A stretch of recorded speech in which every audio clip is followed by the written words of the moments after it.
Welcome, MMA Fan Fest. My name is Luke Basin. Welcome back to everyone who is already a subscriber to the YouTube channel. If you're not already a subscriber to the MMA Fancast YouTube channel, please subscribe so you can see more great interviews, including the one coming at you right now. Always excited when I can have Hurricane Hope Chase back on the show. Hurricane, welcome back. Hey, Luke, thanks for having me back on. It's exciting. It's a pleasure. It is always wonderful anytime I can hang out and chat with you. You are coming off your first LFA victory, which is what you're on the show to talk about. So big congratulations. You had a big bantamweight win for LFA just a few days ago by split decision in New York. So welcome to the show, and let's get in and talk about how that fight went. What does it feel like overall getting your first win for LFA? You fought for them a couple times. You now have a 5-3 pro record, but this is your first win for LFA. Overall, what was it? What's the takeaway from your first win? Uh, Overall, the takeaway is just I'm so grateful. I'm happy to have some momentum behind me now, getting that victory. I feel like I can really push forward and actually try to, start building up from this place because, it's a great achievement whenever you can actually get into a fight in LFA in the first place because there's such a great league. But now to finally have a victory in the books with this league is fantastic. It's a wonderful experience now. Well, Got a that little bit of is, relief, a little bit of a weight off my shoulders there. of course, that makes a lot of sense. Let's go round by round. A split decision when you may not actually agree that it should have been split decision, but just for you, what do you remember as the important parts of round one? So important with round one. I'll be upfront. I don't remember very much of round two or three because that girl hits hard. Okay, so you remember So round one. a Here lot we of what go. Yeah. a lot of what I'll tell you about round two and three is what I heard from my is what I got from my coaches, and my parents were also in the audience, so they told me what went down. So, but round one, I remember that one. I felt like I was really pulling off my combos. I was being very cognizant about what it was that my coaches were telling me to do. Um, and so we were trading. She hit me a couple times. I felt like my combos were landing very very well and actually doing some damage. And I remember thinking to myself, if I just keep this up, right, I can build towards that knockout, right? So so then that round was over. I remember getting into the corner and uh my coach Danilo Villafort telling me, "Hey, we don't know whether you won that round or not, so be sharp," right? Uh, then we get into round two. I know I got hit at some point because then everything started slowing down a lot more. I remember a couple of strikes. I landed a spinning hook kick sometime in Oh, round two. Yeah, nice. so, but The she didn't go the down because karate she's the really tough. karate background paying off. Very nice. Yeah, yeah, but she didn't go down. She's really tough. So, then like partway through round two, that's where I lose my memory. So that's where I had to rely on my coaches telling me what it was that was going on. So I ended up on the ground.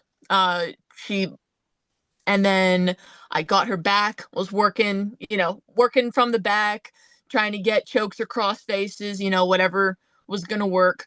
Round three, uh ended up being so she hit me and ended up on the ground, and it was a scramble on the ground for the rest of the fight.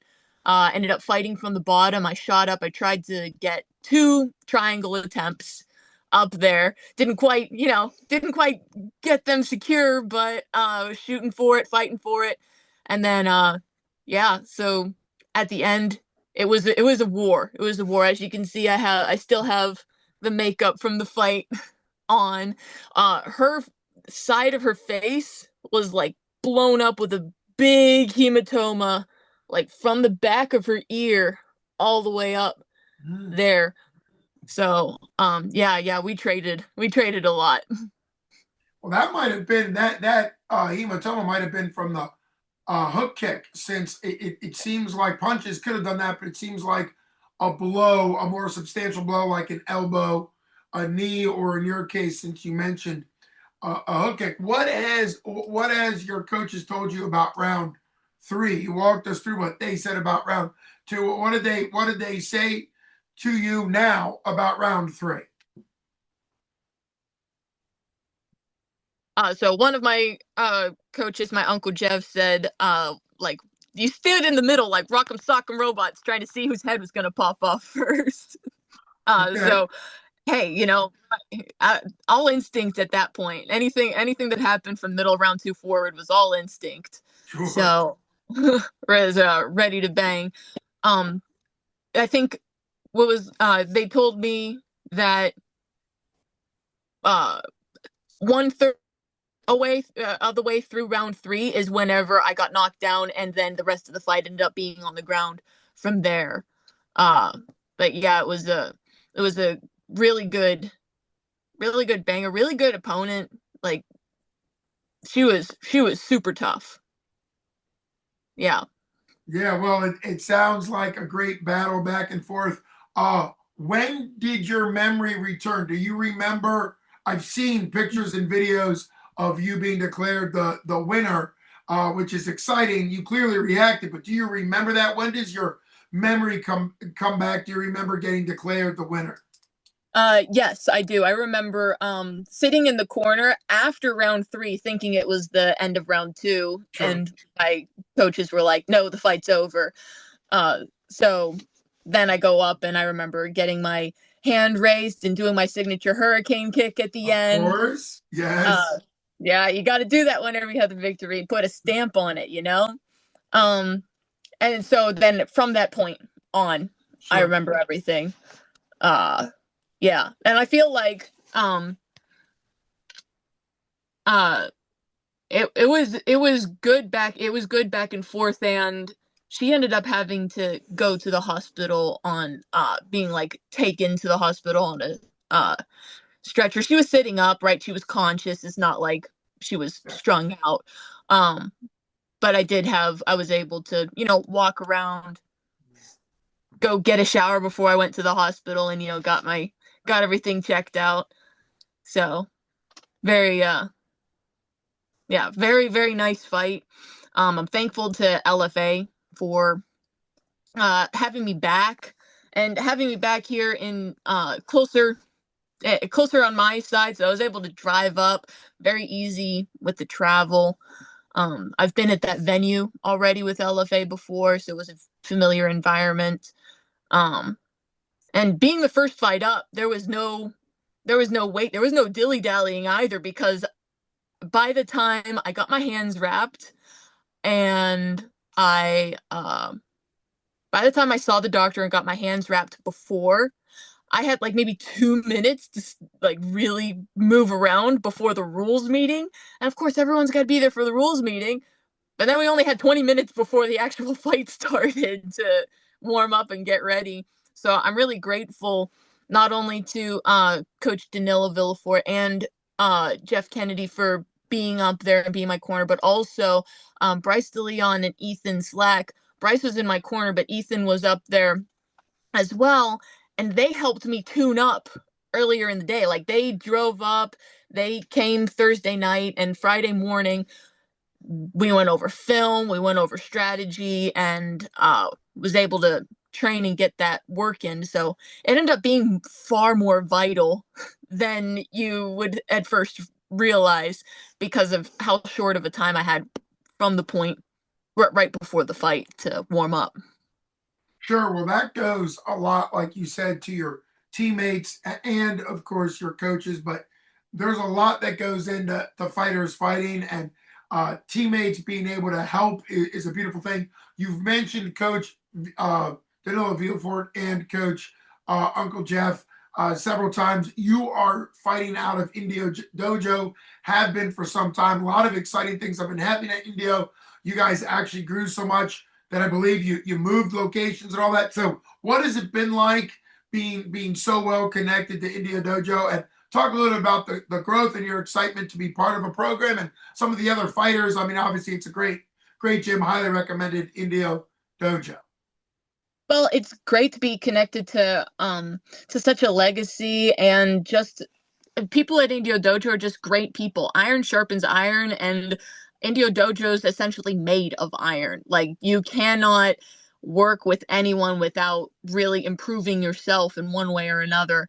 So I'm really grateful to be a part of that team, and have everybody pushing me. And the other coach on that staff, Mikey Hewitt, he was on a trip, so he wasn't able to be in my corner that time. But we were doing private lessons in at the gym working, and he really helped me to get ready for this camp. This was the first time I had 11 weeks before a fight to prepare, and all those 11 weeks we were just preparing, studying the film, building our strategy. So it was really good, and I wouldn't have been able to pull out the victory without everybody from there.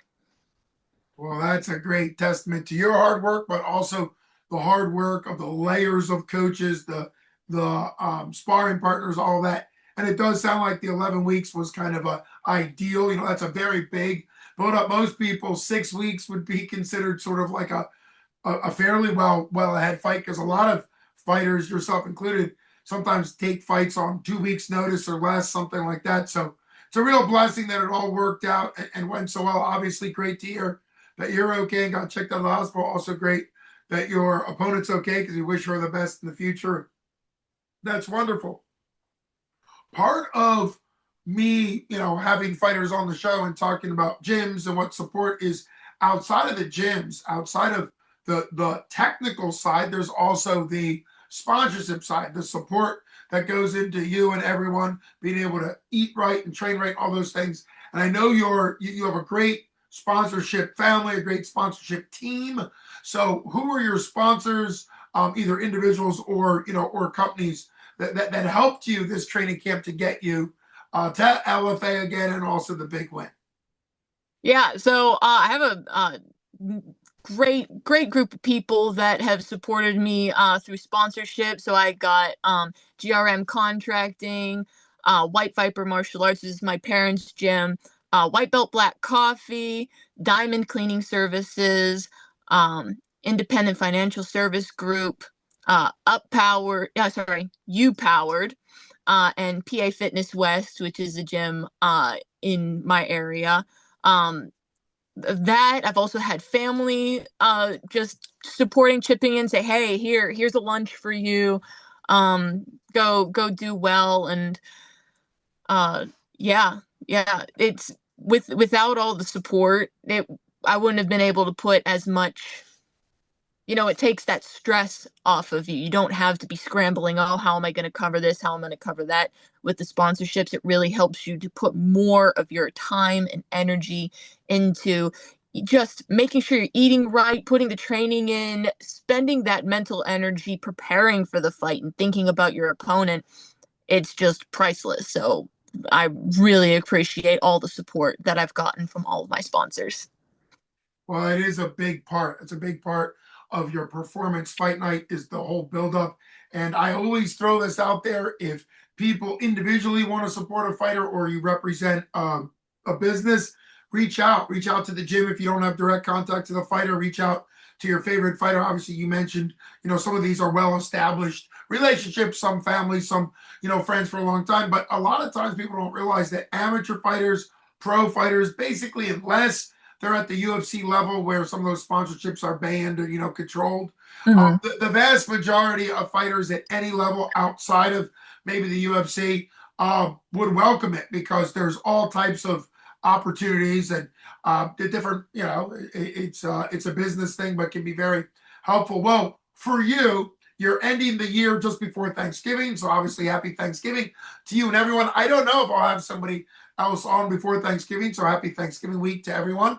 What a great day you'll be celebrating. But what are your thoughts as the year kind of closes out, on your year in review, and also your thoughts on the year ahead for you as far as MMA goes? So thoughts on the I've done a lot of growing this year. I feel like I've made a lot of strides, mentally, spiritually, physically. Like lots of things are coming together and growing in that. So, coming off of this victory here in LFA, I want to build off of that momentum and get as many fights as I can in the next year, and you know, see how close to the top I can get in 2026. That's my plan, is to just keep on the momentum and run as far as I can. Well, you have really ended this year with great momentum, like you said. Can't wait to see what 2026 has with everything kind of firing on all cylinders. A huge congratulations to my guest tonight. This is Luke Bass from MMA Fancast with Hurricane Hope Chase Fresh off of her LFA win. Thanks so much for coming on. Happy Thanksgiving to you and everyone at the Chase family and Indio Dojo. Big fan of everyone at Indio Dojo, and Coach Beaufort's been awesome to me. So thanks so much for coming on, and God bless you. Happy Thanksgiving. God bless.